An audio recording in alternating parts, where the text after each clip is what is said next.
السلام علیکم ورحمۃ اللہ وبرکاتہ۔ ناظرین، استقبال ہے آپ کا ہمارے چینل الاخبار میڈیا پر۔ ناظرین، آل انڈیا مسلم پرسنل لا بورڈ نے خواتین کو مختلف شعبوں میں نمائندگی دی ہے۔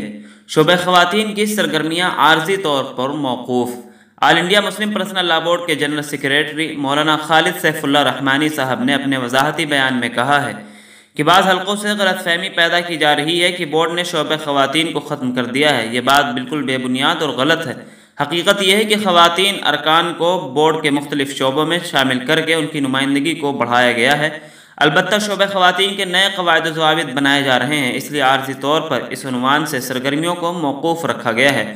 بہت جلد اس شعبے کی سرگرمیاں شروع ہو جائیں گی۔ مولانا رحمانی نے کہا ہے کہ آج بورڈ کے سیکریٹریز اور بعض ارکان اس موضوع پر تبادلہ خیال کے لیے بیٹھے ہیں، جس میں ڈاکٹر اسما زہرا حیدرآباد اور محترمہ عطیہ صدیقہ دہلی بھی شامل ہوئی ہیں۔ سبھی حضرات کا متفقہ موقف تھا کہ شعبہ خواتین ایک اہم شعبہ ہے۔ جن لوگوں نے شعبہ خواتین کو ختم کر دیے جانے کی بات کہی ہے وہ درست نہیں ہے اور غلط فہمی پر مبنی ہے۔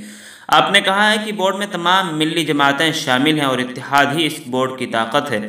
بورڈ کی ذیلی کمیٹیوں میں بھی صلاحیت کے اعتبار سے مختلف تنظیموں کے نمائندے شامل کیے جاتے ہیں، لیکن اس کا یہ مطلب نہیں ہے کہ یہ نمائندے اپنے طور پر کوئی فیصلہ کرتے ہیں۔ بورڈ میں مختلف قابل غور امور پر کمیٹیاں بنائی جاتی ہیں، اجتماعی غور و فکر کے بعد فیصلے لیے جاتے ہیں اور صدر بورڈ کے حکم سے جنرل سیکریٹری اس کا اعلان کرتا ہے۔ بورڈ نے پریس اور میڈیا سے اپیل کی ہے کہ وہ بورڈ سے متعلق غیر مصدقہ باتوں کو نشر کرنے سے بچیں اور جہاں ضرورت ہو بورڈ کے دفتر سے معلومات حاصل کر لیں۔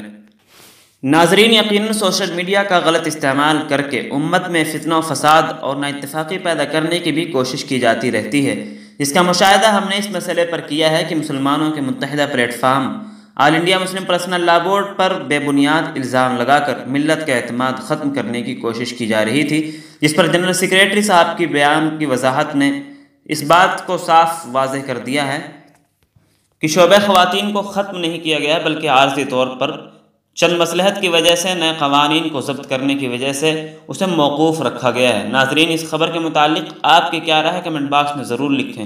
ویڈیو کو لائک اور شیئر کر دیں۔ اس طرح کی اور بھی ملی و ملکی خبریں حاصل کرنے، مدارس اور علماء کے متعلق ہر خبر سے باخبر رہنے کے لیے ہمارے چینل الاخبار میڈیا کو سبسکرائب کر دیں، بیل آئیکن ضرور دبا دیں۔ شکریہ، والسلام علیکم ورحمۃ اللہ۔